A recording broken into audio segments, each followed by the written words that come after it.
Olá, sou José Luiz, professor da Faculdade São Francisco de Assis. Na nossa aula de hoje, dando seguimento à série Teoria da Contabilidade, nós vamos estudar a aplicação das características qualitativas fundamentais, que, como vimos em aulas anteriores, são a relevância e a representação fidedigna. De acordo com o item 2.20 do CPC 0, as informações devem ser tanto relevantes como fornecer representação fidedigna daquilo que pretendem representar para que elas sejam úteis. Nem a representação fidedigna de fenômeno irrelevante, nem a representação não fidedigna de fenômeno relevante auxiliam os usuários a tomar boas decisões, portanto, elas não são úteis. De acordo com o item 2.21 do CPC 0, o processo mais eficiente e eficaz para aplicar as características qualitativas fundamentais é, normalmente, o seguinte: observado aqui, então, os efeitos de características de melhoria e a restrição de custo, os quais, então, não são considerados aqui nesse exemplo. Em primeiro lugar, então, nós devemos identificar o fenômeno econômico, informações sobre o que ele é capaz de ser útil para os usuários das informações financeiras da entidade. Nós temos que identificar o fenômeno econômico e identificar por que informações são capazes de serem úteis para os principais usuários das informações, que no caso são os investidores, os credores por empréstimos e outros credores, tanto atuais quanto em potencial. Segundo lugar, nós devemos identificar o tipo de informação sobre esse fenômeno que é mais relevante.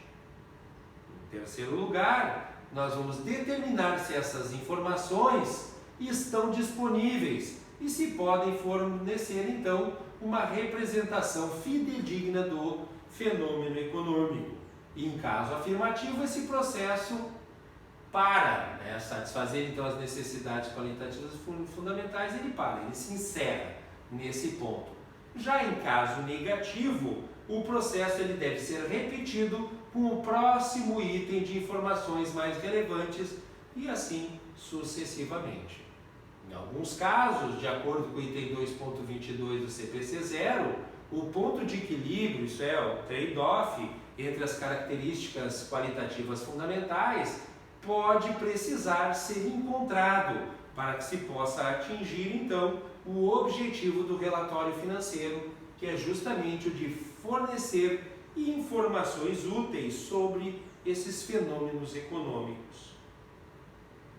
Assim, por exemplo, as informações mais relevantes sobre um fenômeno podem ser uma estimativa altamente incerta, ou seja, em alguns casos, o nível de incerteza na mensuração envolvido na realização dessas estimativas, ele pode ser tão alto que pode ser questionável se essa estimativa forneceria uma representação suficientemente fidedigna desse fenômeno.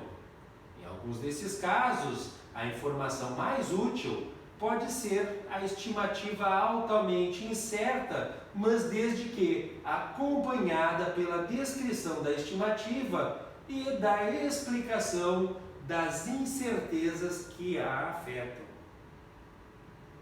Em outros casos, se essa informação não fornece representação suficientemente fidedigna desse fenômeno, a informação mais útil pode incluir uma estimativa de outro tipo, que é ligeiramente menos relevante, mas que está sujeita a uma menor incerteza na mensuração.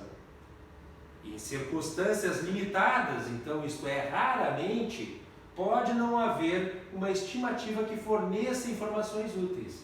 Nessas circunstâncias, que são limitadas, pode ser necessário fornecer informações que não se baseiem, então, nessas estimativas.